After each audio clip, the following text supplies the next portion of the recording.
Praise the Lord. Salamat sa Ginoo nga ning gotloa. Ato na sab nga mapadayon ang ato nga Bible study dinhi sa programatang the Sovereign Grace Hour. Kauban sab nato ning takna Attorney Lemuel Atop ang atong sparring partner, no? Katambayayong dinhi sa ato ang tulumanon. Batag Sabado ay mo kalimot ha, Sabado ug Domingo dinhi sa atong programa si Pastor Roy Kasiple dinhi sa DYKC. Patag Sabado ug Domingo na siya mo'y mag-handle ani og paminaw gyapon mo ha. Ay paabot lang kang pastor ihatag na ni pastor ang iyang cell number sa if ever na mo mga questions o ang pagdapit niya kaninyo sa ginahimong panimbahon ani matag Domingo dinha sa Iyay Barbecue Grill and Barbecue House and Grill. Okay? So doon na sa AA Barbecue dinhi sa Suong Uno, Lapu-Lapu Mactan, Lapu-Lapu City. Okay, sige, kumusta Brother Imon, Sir Aning ug mga kabataan, mga apo, doon lagi kitang kita itugod sa Ginoo, no? Dinhi sa inyong lugar sa Talibon, Bohol. Masamutanan diha kung sa inyong trabaho negosyo, no? Sige, ato tas pagampo awakwanda atong pahibalo nga og mga adlaw na gyud ang ato ang paghimog Bible Seminar on the Doctrines of Grace and Non-Marxism dinhi sa atong naandang tigumanan Pastor Elena Umboy, no? Dinhi sa San Isidro, Kiblawan. Kunya Brother John Ruben, tayo makalugar po si Pastor Roger de Torres, Pastor Roger Torion o Pastor Mario Relatores, no? Ito nga makabanan bisag pagani atong mga kauban gikan sa Davao nga makalecture. O ato sab nga yan po, no? Ang activity sa mga young people diri sa Davao. Dili ni siya ingon nga national nga fellowship, dili ni sa local nga simbahan na ipipila ka mga young people din na po sila activity. Sige to i-pray mo igsoon ang atong padayong gimbuhaton din is kahanginan o ang ato nga mga umaabot sa mga activities, no? Bisan pa ang Thanksgiving sa mission din sa gayon karong pizza Jess ning bulan sa Enero next month, ha? Sige, mag-pray ta. Salamat Lord nga ning taknaa isgutan sa mga Lord mga pulong o among pagampo sa bamahan nga magpanalangin ka bisan pa sa mga young people aban ni Lemuel o Perlindon na Ginoo save sila o Ginoo pray ako bisan pa salvation nining maong mga kabataan. Pray ako Father God sa pagani sa Bible Seminar og mga adlaw dis Kiblawan i-bless kini Ginoo og usab Lord ning panahon pa sa kasubo sa pamilya nga Aluwad iso ni Pastor Aluwad nga si Mario Aluwad Senior nga imong nasab nga gikuha. Just pray Father sa comfort nga ilang gikinahanglan. Umani nga prayer, Lord bless agad imong mga pulong karon bisan pa sila nga mga nagbalatian, extend nimo Father God imong healing hand kanila. Sa ngalan ni Jesucristo, O Dios, among gisalig o gitugyan amahan kini nga tanan. Amen and Amen. Sige mga igsoon, mag-aadto ta sa ato ang pagtuon o pagpamalandong sa pulong sa Ginoo. Ato ang abrihan, usab diri ato ang Biblia, diri sa Book of Proverbs, chapter 20, verse 16. Proverbio, kapitulo 20, verse 14 rather, not 16. Proverbs chapter 20, verse 14. Ingon diri sa Cebuano nga version, dili maayo, nagapamulong ang mupalit. Apan sa makalakaw na siya, apan sa makalakaw na siya sa iyang dalan, unya siya magapangandak. Dari sa English version, it is not, saith the buyer, but when he is gone his way, then he boasteth. Now, kanina, proverbio nga atong nabasa, ginapakita diri, gina-expose niya ang common, pero wala ta kabalo nga sala di ay na practice diha sa pag-business, no, sa negosyo. Ang buyer diri ang gapalit or ang mupalit mo adto sa usa ka baligya og iyang tuyoon nga undervalue ang iyang mga goods.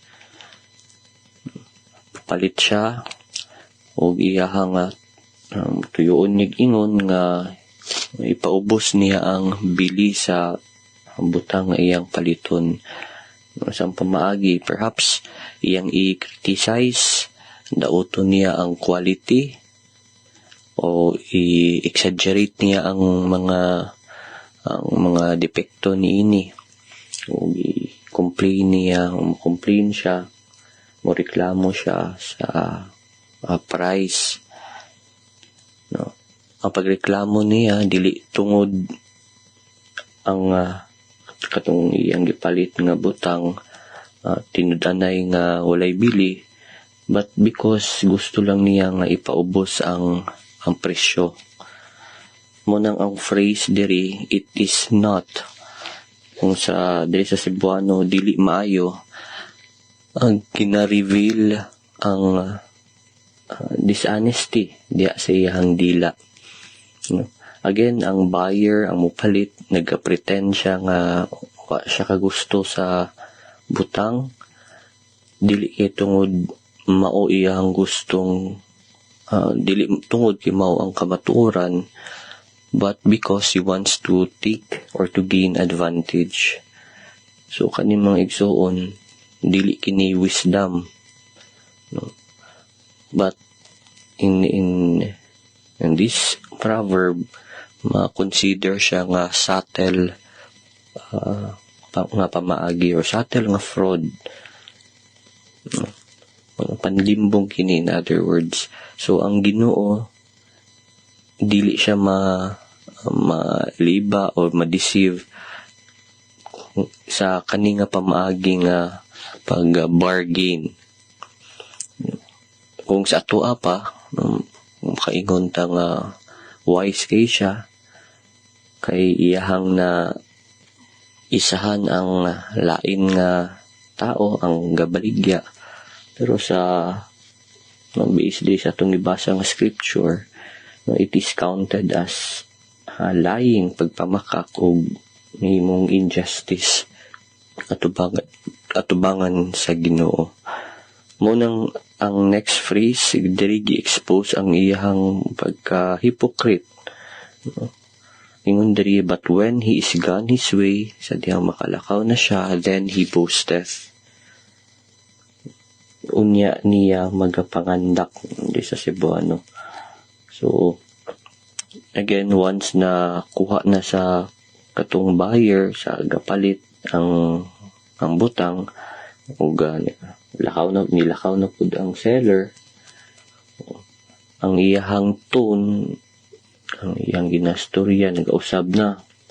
Labi na siyang mga kaila, siyang mga amigo, iyang ipahambog na maayo man ang butang, ang goods nga iyang napalit, o iyaking na palit sa barato nga price, cheap ang iyang pagpalit niini.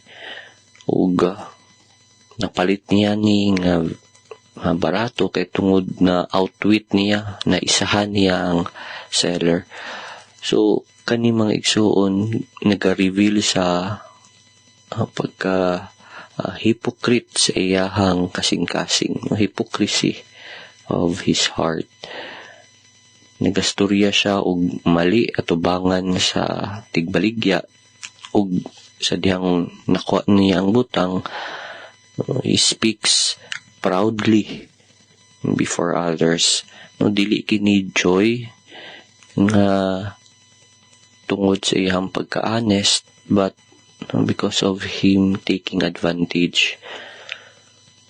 No, like for example, palit siya og sakyanan, i-check niya kung second hand, sa dihang Ang ingnan niya ang nagabaligya o daghan manig daot. O daot ang under chassis. O daot ang iyang iingon nga dili mayo ang sakyanan mo nang mo paubo siya og price. Pero sa tinuod di ay okay di ang sakyanan, walay problema ang makina, ang under chassis. So kani nga pamaagi atubangan og base atong gibasa diri sa Biblia, dili kini maayo og dili kini makapahimuot sa Ginoo. Ang dishonesty diri sa atong pagkabalo, ang dishonesty limited lang siya diha sa pagpangawat, pero base diri apil di ay ang kanang mga pagliba, mga paglimbong nga mga storya, kanang i-manipulate nimo ang negotiation in a sense nga mo storya na kaog dili tinuod. Nganong inaniman kay tungod ang Ginoo no gina-value ng niya ang kamatuoran, ang truth, ang fairness, no, ang hustisya ug labaw na sa tanan ang integridad. No, sa tanan nato nga mga transaction, sa tanang butang.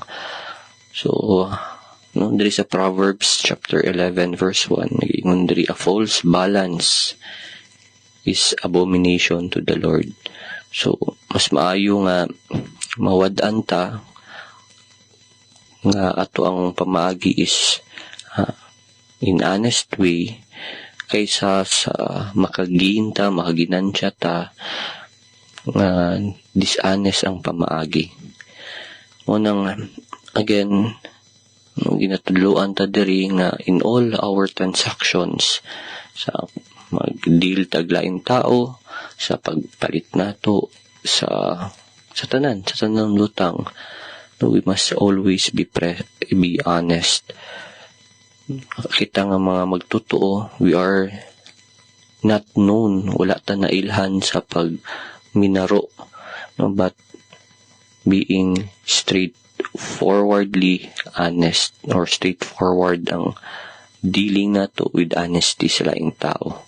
No, dapat kita trustworthy, masaligan ta, no, even if it will cost us. Munang again atong meditation from the book of Proverbs chapter 20 verse 14. Ang Ginoo wala lang nagatan-aw diha sa transaction, no, iyang ginatan-aw ang behind it, no, ang heart, ang rason niini. Kung ang laing tao mo palakpak sa tua because naisahan na to ang laing tao, ang Ginoo on the other hand would condemn that. Mo nang again in our dealings dapat mag-reflect ang ato ang faith, no, ato ang pagtuo diha sa Ginoo. We must be able to transact honestly, ug ato ang konsensya would be very clear, no? Malinawon ang ato ang konsensya.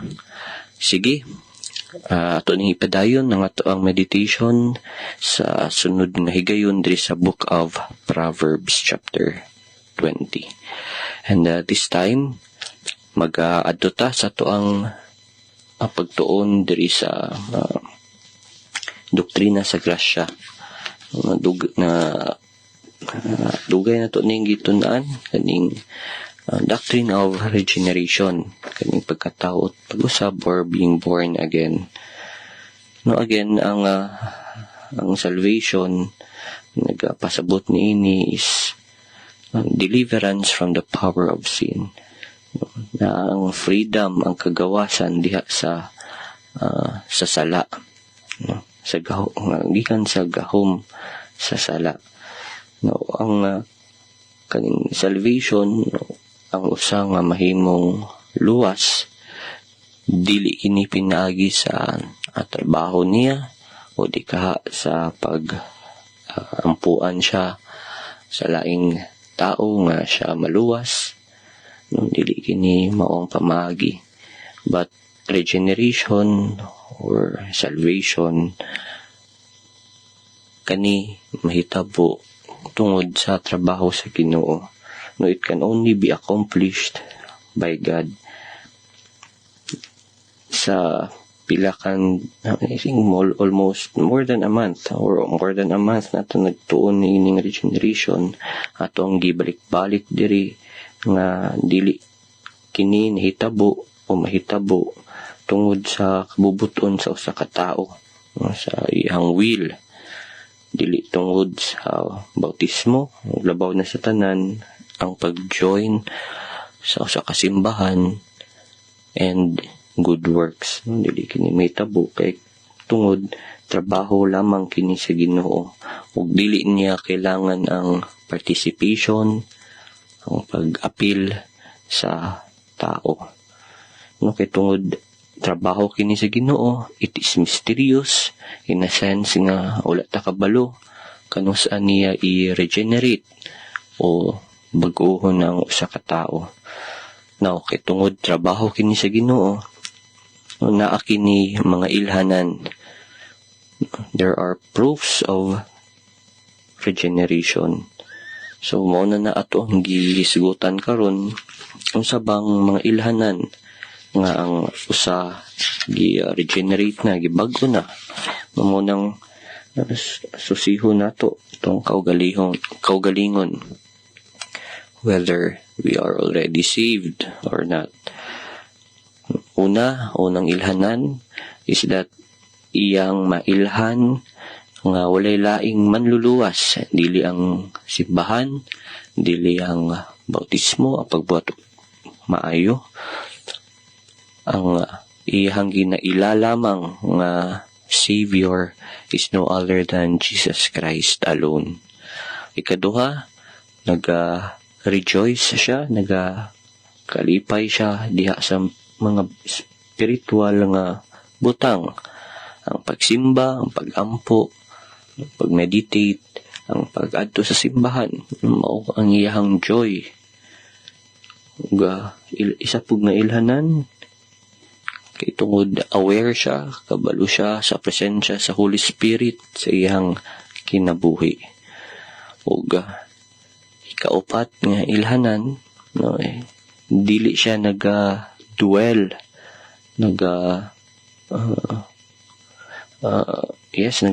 diha sa pagbuhat og sala nor sa pagpractice sa kanunayong pagtransgress or habitual sinning. Wa man ta nagaingon diri nga dili kasala ang usa ka tawo, ang naluwas na di makasala, pero once makabuhat siya og sala, dili siya dugay niini. He does not dwell in it, o dili kini niya practice ang kanang habitual, ang kanunayong pagbuhat og sala. Another proof is that nagakaguol siya once magkabuhat siya og sala. Magaguol man siya because he is already a renewed person. Bago na iyahang o bago na siya nga tao. Sa dihang makabuhat siya og sala, iya kining i-confess. Magkaguol siya and then he confess it to the Lord. And karon na nata sa ikaunom nga ilhanan o proofs of regeneration.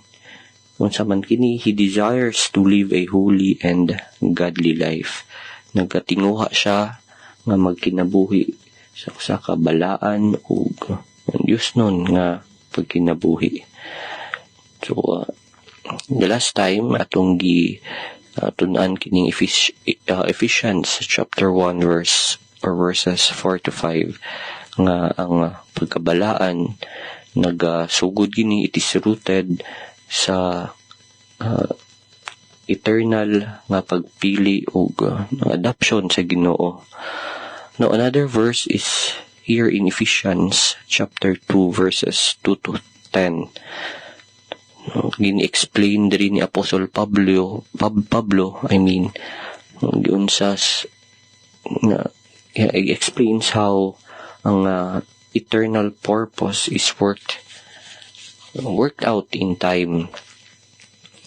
Pasabot nga i-transform ang usa ka makasasala nga sa una patay in sins, in trespasses and sins, ngadto sa mga tao nga naana diha sa Ginoo. No, there is transformation. No, kaning verses diri, kaning passage nagapakita nga ang good works dili cause og regeneration. It does not cause regeneration, meaning dili kay tungod nagbuhat og maayo ang usa ka tawo nga ma-regenerate siya, nga mabago siya. But ang ginapakita diri, ang regeneration, it always produces good works. Pakita kini once ang usa ka tawo gi-regenerate na, nagabunga kini og mga maayong buhat. Now, diri sa Ephesians chapter 2, verse 2, ginaremind ta ni Apostol Pablo diri nga ang former condition, ang kinaiya nga kondisyon sa tao nga unsa man, ingon diri, wherein in time past you walked according to the course of this world, according to the prince of the power of the air. So ang kinaiyan to nga nature is that we walk according to the world. Unsa mang pasabot niini nga nagalakaw ta base sa standard diri sa kalibutan, no? Ug ang ato ang paglakaw, it is not according, no, or not in accordance with the standard of God. Munang kinabuhi sa una na adiha ang pagsukol, ang rebellion, ug wala dira ang pagkabalaan. Mo nang kani nag-approve nga before regeneration, man is not morally neutral, meaning enslaved ta, no, we are under bondage of sin. Ingon po diri, according to the prince of the power of the air. So, ang atong paglakaw, ilalom kini sa impluensya ni Satanas. Ang prince of the power of the air, it refers here to Satan. Sige, mga igsoon, wala namang kitay oras ato ning ipadayon sa sunod ng higayon. Nung ginapakita diri nga unsa ang old nature sa tao before he is regenerated. Na kung ikaw dili ka pa sigurado sa imong kaluwasan, ginabalik-balik na to diri nga wala laing pamaagi kung dili si Ginoong Hesukristo. Hinulsuli imuhang mga sala o saligi si Ginoong Hesukristo nga imong bugtong manluluwas. Kini inyong kauban si Attorney Lemuel Atup with Pastor Andres Atup Jr. mag-ingon, ang Diyos magapanalangin kanatong tanan. Daghang salamat. Sige, maison nato na sab nga ipadayon ng paghisgot o pagtuon sa pulong sa Ginoo. Apan sa di pa niya ni ay pangutana nga gipadangat din sa ato ang tulo manon, no? Ni ay nangutana ingon pa sa ato ang texter. I do not know og taga diini 36, 86, 96. Ingon pa niya, Pastor, mo serbisyo ba mo sa namatay nga naghikog? Anong di maigino ng tagaan taghigayon nga maka-serbisyo. Pero dili ang naghikog mo yato ang serbisyohan. Kaya umata magtuo nga kung ang tao matay, ampuan na kung wala pa na maluwas, makasatig kaluwasan. No, dili gyud igala Kay kung atong basahon ng Lucas 16, ang usas duha ka lugar mo ituan sa tao ini kamatay niya. Ato siya dito sa presensya sa Ginoo, sama ni Lazaro, sama ni Moses, ni Abraham, o gaban pagkatawan sa Ginoo, sa kang Apostol Paul. Pagkamatay niya, ingon siya nga, gawat siya siyang kamatayon, nga kung mamatay siya, tuwa siya sa presensya sa Ginoo, absent from the body but to be present in the Lord according to 2 Corinthians 5. Maingon ni Apostol Paul, ha? And then, kung di man siya malangit ang usa ka tawo, tuwa siya sa imperno, sa Hades, a temporary place of tormentation. Tawa tong taong dato di sa Luke 16 ganto siya. No, sa ato day pastor, maluwas din tao sa tangboy pa, oh yes.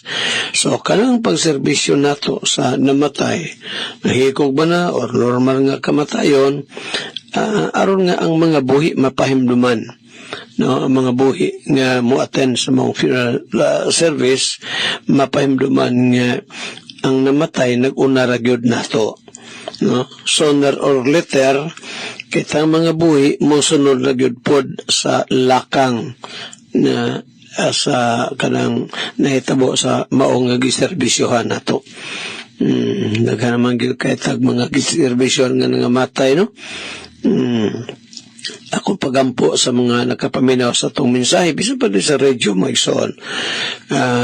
Kung wala pa man higala ikaw makapangandam sa imong kaugalingon diya, sa imong kaluwasan, wa ay laing pagi.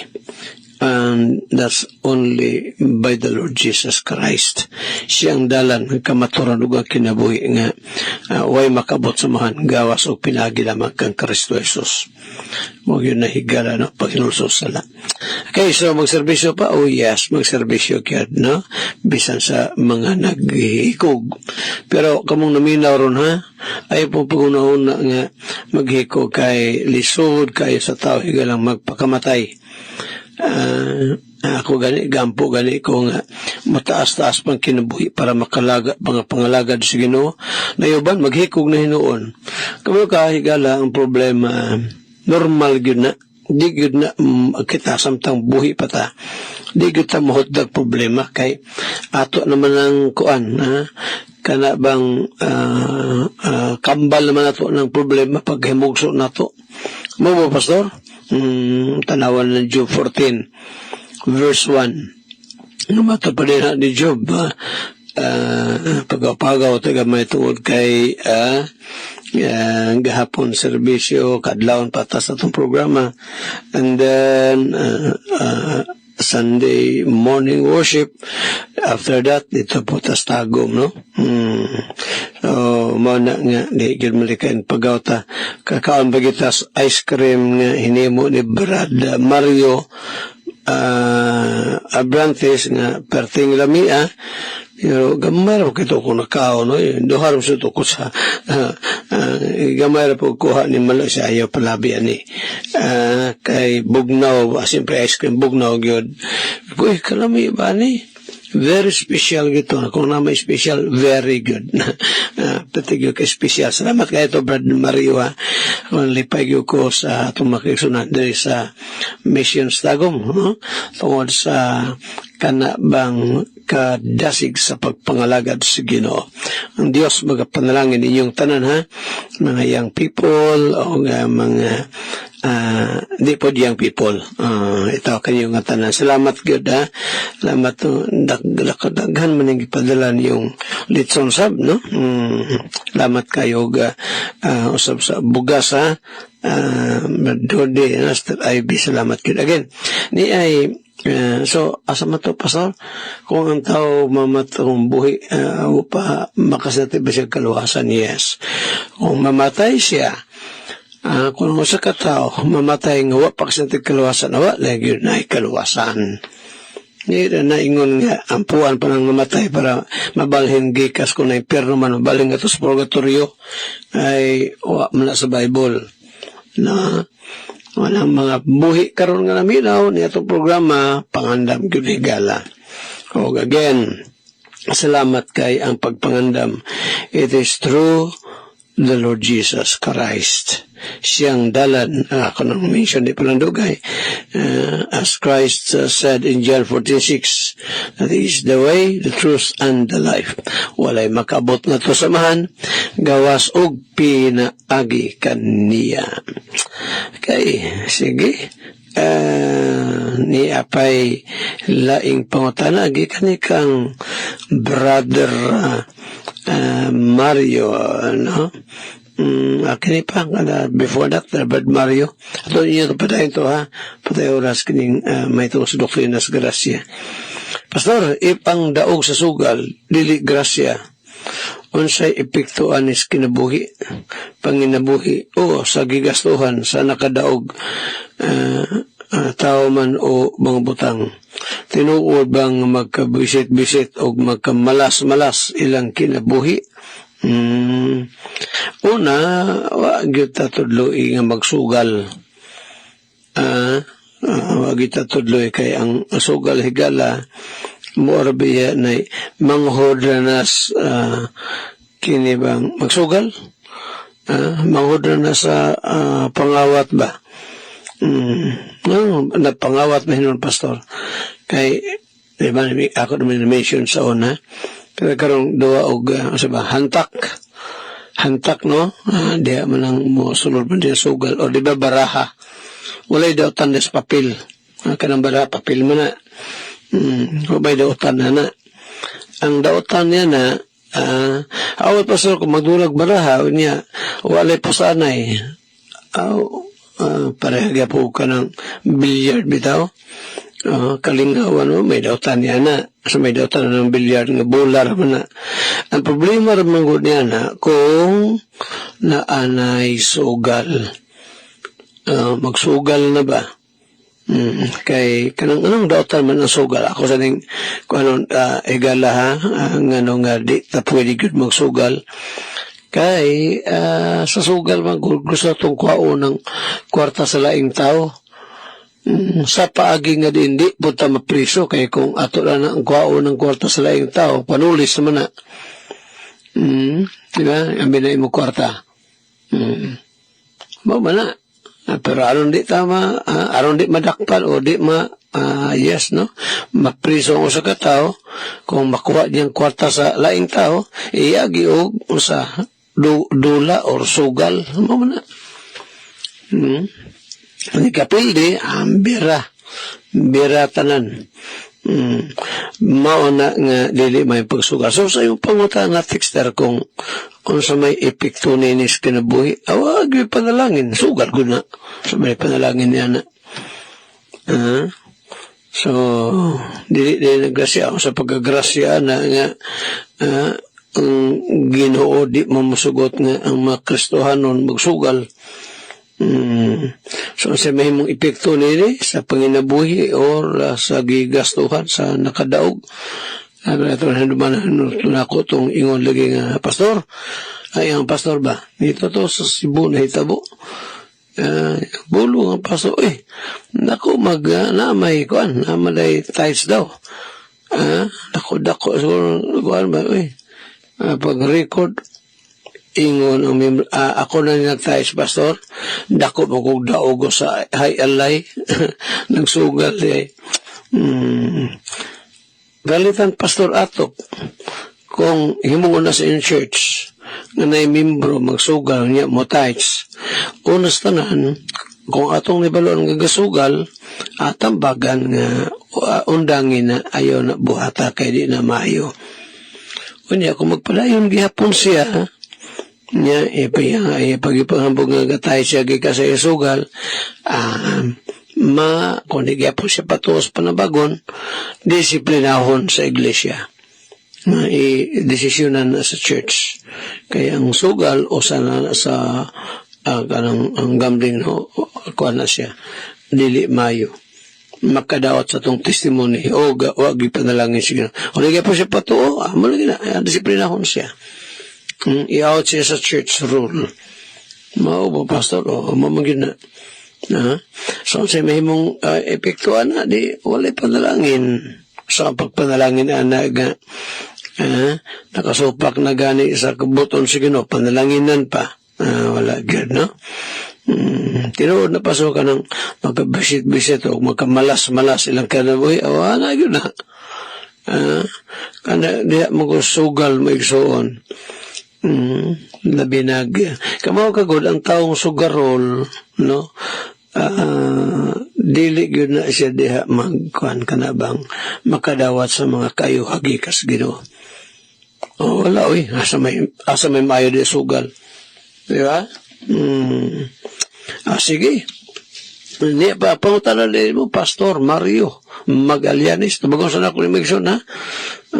Kining iyang pangutana, iyang pa ni Pastor din, Magallanes sa Dalaman. Kumusta mo di, ha? Morning, Pastor. Sa may buot pasabot ni Matthew 15, 13 o 14. Biyato sa tanawon do kadalibi o sa may giingon din sa Matthew chapter 13 another 15 verse 13 and 14 kining gaokab pa ko sa Biblia mahitugod na niya itong gitubag sa itong Ginoo sa diyang na inungutana o na nagsulti ba nung sige sulti Pastor itong taong kadali kanto mahitungod to pagpanudlo sa itong Ginoo iyon pa din nila Brad Mario Pastor Mario Magallanes sa Dalamuan. Ay mo kalimot ha sa mga taga Dalamuan ato nga Bible Conference kadool lang yun ha. Pastor na may bayad at tanang mutambong na agil bayad mo hatag yun o registration fee nga naman na Pastor siyempre kay kanan na ang may regulation nga mo attend na agyoy kana bang bayad no 250 pesos kay dire sa fellowship kaon nato ana no Iwo din sa Matthew 15:13 but he answered and said Christ said Ginoo mo'y namulong ani every plant which my heavenly Father hath not planted shall be rooted up. Let them alone. They be blind leaders of the blind. And if the blind lead the blind, both shall fall into the ditch. So, sa mo't pasabutan Pasabutan mao nga doon yung mga katawhan nga dili iya sa Ginoo. Kaya gitawag dinig mga buang-buang, mga butan at buang-buang. Hindi mga butan.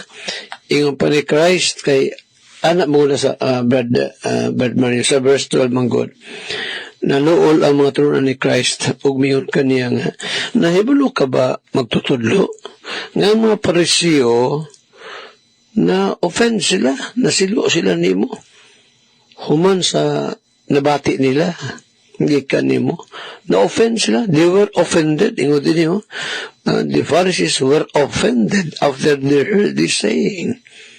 Nasilo sila. Nasilo. Apil ng kalagot niya. Tungod sa gipanultis itong Ginoo mo, lang Ginoo sabito bag siya. Kaya ingon pa niya, matagtanom, nga wala gikatanong sa akong langit nung man, pagkaibton raw niya. I-remember na ko ng John 6:37, ingon pa ni Christ, ang tanan nga gihatag ka na ko sa man, muari na ko. Ug ang tanan nga muari ka na ko, dili sa likway. So, na yung mga tao maiksong religious, pero dili they elected to salvation. Una man na. Kadaga mga taong religious maigsoon mo dinay pagyod sa deity ni Christ musupa pagyod sa pagka magbubuot sa Dios o ang pagka-Dios ni Kristo Jesus. Pero mga religious di kumutuo nga si Kristo Dios di kumutuo nga na adi gipili ang Dios nga katawan nga tus kaluwasan. Kahit naman yun na Brad Mario nga di mo tuos ka matuuran manang ningon si Ginoong Kristo nga ang matago sa katanong nga dili tinanong mo sa akong amahan nga langiton kini pagaibton pasagdi lang ninyo sila mga magtutultol nga buta o kung ang buta magaguyod o buta sa gahong o sa bangag, mga hulog silang duha. Mao na higala, no? Warning po ni sa matagusan na to, ha? Tingali higala karong ikaw naminaw. Wala pa nimo masinati lagi ning kaluwasan. Nya religious ang usa ka tawo, religious ka pano data kay bros tong kaluwasan. Mahulog yun is kanang gingon bitaw sa Mateo 7 Brad Mario. Sa Mateo 7:21 to sa 23 nga dili ang tanan nga tawag Ginoo makasulod sa langit. Kung dili kato lamang nagabuhat sa kabuton samahan nga nasa langit. Pasaman itong kabuton na Juan 6:29 ang kabuton mo ni na ang tao musalig matuo mutugyan sa kinabuhi diya sa Ginoo. Pero daghamang kung nagtuo ng kaluwasan pinagig church membership o sana daghang mga tao nga nagtuo ng kaluwasan pinagi o good works or baptism, or by obeying the law, or by giving money to the church. Daghang mga pagtuan sama na igala. Pero yun ni mao, ha? Di ni mao ang pagis kaluwasan. At ay oras, magsuon, atong ipahin ugma, ha? Katong paghisgot na to, may tugod ni ining mga ilanan sa taong nasayib. No, kaya na mag-ilanan higala, di mo ginatot na madinay. So, muna siya, Brother Pastor Mario Magalianis, no? Kumusta mo tanan niya again? So, mga dili iya si Ginoo, ipton ragyon na, hindi man iya si Ginoo. Sige, igala again, kung wala pa ka masayib, I may say, repent of your sins, and trust Christ as your Lord and Savior. Hanto dugma sa samang takna o sa samang istasyon inyong higalas kahanginan. Andres Atob Jr. Manamilit, magaingon ang Diyos, magapadalangin kanatong tanan. Daghang salamat.